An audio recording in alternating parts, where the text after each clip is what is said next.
ने कन्फ्यूज केलं जातं, वैचारिक गोंधळ कशा रीतीने निर्माण केला जातो याचं उत्कृष्ट उदाहरण आहे. भारतातली इलेक्शन सिस्टम ही सर्वात उत्कृष्ट समजली जाते. कालपर्यंत हेच लोक EVM हॅक केल्याचा आरोप करत होते. ज्यावेळेला इलेक्शन कमिशनची पत्रकार परिषद झाली त्याच्यानंतर मुंबईतल्या एका नामांकित वृत्तपत्राने सुद्धा आपण प्रसिद्ध केलेल्या बातमीबद्दल त्या ठिकाणी दिलगिरी व्यक्त केलेली आहे. कारण शेवटी ही संपूर्ण न्यायिक प्रक्रिया असते आणि म्हणूनच एक गोष्ट लक्षात घेतली पाहिजे की सर्वसामान्य लोकांना हे कळलं पाहिजे की ज्या वेळेला एखादं EVM मतमोजणीच्या केंद्रामध्ये आणलं जातं त्यावेळेला त्याचं सील इंटॅक्ट आहे की नाही याची खात्री करून दिली जाते. ते उघडल्यानंतर आणि त्याच्यामधली मतमोजणी केल्यानंतर तिथं जे मतमोजणी प्रतिनिधी असतात प्रत्येक राजकीय पक्षाचे, त्यांची प्रत्येक मोजणीच्या वेळेला सही घेतली जाते. आणि त्याच्यामुळे ही एवढी ट्रान्सपरंट पद्धत आहे की लोकांची दिशाभूल का करता?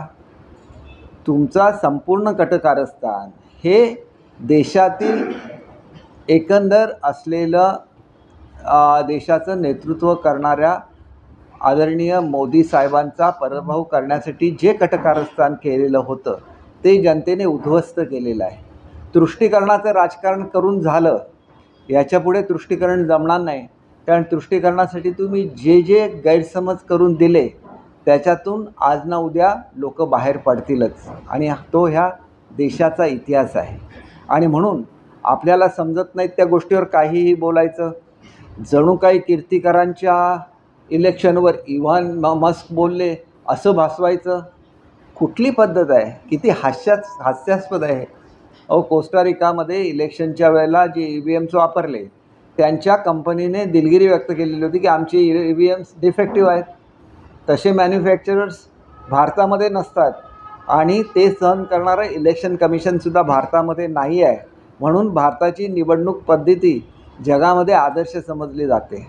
अमेरिकेसारख्या देशाच्या राष्ट्राध्यक्षांच्या निवडणुकीमध्ये सुद्धा 8-8 दिवस वेगवेगळं जे घडतं ते तिथं एक उदाहरण आहे की आपण एवढं जगातली सगळ्यात मोठी लोकशाही आहे आणि ती अत्यंत पारदर्शक पद्धतीने इलेक्शन्स कंडक्ट करते.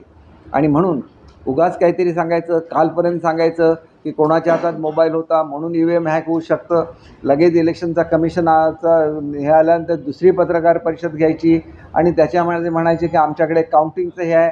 तर प्रत्येक काउंटिंगच्या स्लिपवर तुमच्या काउंटिंग एजंटची सही आहे की नाही? आणि ती सही असेल तर पुन्हा त्याला एक त्याची प्रतसुद्धा दिली जाते, घ्या त्याची व्यवस्थित मोजणी करा. काय असते की नियम असा असतो की जर निवडून आलेलं मार्जिन हे रिजेक्टेड व्होटपेक्षा जास्त असेल तर रिजेक्टेड व्होट्सची खात्री केली जाते. या केसमध्ये 111 रिजेक्टेड व्होट्स होती आणि त्याच्यामुळे ती 111 रिजेक्टेड व्होट्स याची खात्री त्यांच्या प्रतिनिधीच्या समक्ष पुन्हा करून दिलेली आहे. आणि म्हणून आपण कुठल्या तरी भ्रमात राहायचं, कोर्टात जायचं, खुशाल जा कोर्टामध्ये. लोकांच्या मनामध्ये भ्रम का निर्माण करता? तुमचे सुद्धा एक आमदार हे आपल्या अंगरक्षकांसाठी मतमोजणी केंद्रात त्या गेलेले होते ना, त्यांच्यावर खटला दाखल झाला आहे की नाही हे लोकांना सांगा. आणि त्याच्यामुळे निश्चितपणे आम्हालासुद्धा ही कल्पना आहे की लोकांमध्ये उत्सुकता असते की काय रिझल्ट लागलेला आहे. त्याच्यामुळे अनेक वेळेला असे मेसेजेस बाहेर जाण्यासाठी बऱ्याच वेळेला वृत्त बाहेर येतात. हे मेसेज कसे येतात? कारण आतमध्ये प्रतिनिधी असतात, सर्व असतात आणि ते आपापल्या लोकांना कळवत असतात की असं आहे, अमुक लीडिंग आहे, अमुक लीडिंग आहे. त्याचा अर्थ कुठे EVM हॅक होतं किंवा त्याचा परिणाम इलेक्शनवर होतो असं बिलकुल नाही. एक मताने निवडून आला तरी तो आला आणि एक मताने पडला तरी तो पडला. मनाची आधी तयारी ठेवा. 13 जागी आमच्यासाठी झुंज दिलीत ना, 7 जागी पराभूत झाला. लोकांना सांगितलं का आम्ही 7 जागी पराभूत झालो शिंदेंकडून म्हणून? का नाही सांगितलं? मुंबईमध्ये आमचा आधार हल्लेला आहे. आम्ही केवळ तुष्टीकरणाची राजकारण केलं आणि त्याच्यामुळे तिथं आम्हाला थोड्या मतांनी विजय मिळालेला आहे. लोकांना का सांगत नाही? उघडपणे सांगा की आम्ही ह्या लोकांचं तुष्टीकरण केलं आणि नंतर मुंबईच्या जनतेसमोर जा, कोण तुम्हाला मतदान करतो बघूया. सगळंच सोडायचं, बाळासाहेबांचे विचार सोडायचे आणि त्याच्याचबरोबर थोडी तरी जनमताची लाज तरी बाळगा. कोणाची मतं घेतली तुम्ही? कशी ती मतं घेतली? याचा खुलासा मुंबईच्या जनतेसमोर आलाच पाहिजे. आणि मग जर तुम्ही अशा प्रकारे हरला असाल, 13मध्ये तुम्ही आमच्याविरुद्ध लढला ना, 7 वेळेला सांगत होतो ना आमच्या सगळ्या आमदारांना पराभूत करणार, का त्या आमदारांना त्यांच्या ह्याच्यामध्ये लीड मिळालं.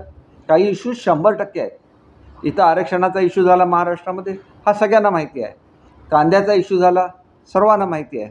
आम्ही शेवटच्या कॅबिनेटमध्ये सोयाबीन आणि धानला मदत करण्याचं जाहीर केलेलं होतं, परंतु आचारसंहिता लगेच अंमलबजावणी झाली, आम्हाला त्याची अंमलबजावणी करता आली नाही. आम्ही ही अंमलबजावणी केल्यानंतर सर्व शेतकऱ्यांच्या लक्षात येईल की आपल्या मागे ठामपणे उभं राहणार हेच सरकार आहे. त्याच्यामुळे इश्यूवर बोला. नेहमी काहीतरी खोटं बोलत राहायचं, लोकांच्या मनात कन्फ्युजन करत राहायचं, केंद्रामधलं सरकार पाडण्याची तुमची कॅपॅसिटी आहे. 9 खासदार फक्त तुमच्याकडे. काय बोलताय, कसं बोलताय, कोणाबद्दल बोलताय, थोडी तरी जाण ठेवा ना. तुमचं वय काय, बोलण्याचं वय तरी आहे का. उगाच कन्फ्युजन क्रिएट करायचं. यांना माहिती आहे की तुष्टीकरण केल्यानंतरसुद्धा मोदी साहेब निवडून आले, हे ज्यावेळेला भारतातल्या जनतेला समजेल आणि 70-80% लोक तुमच्या विरोधात जाणार आहेत.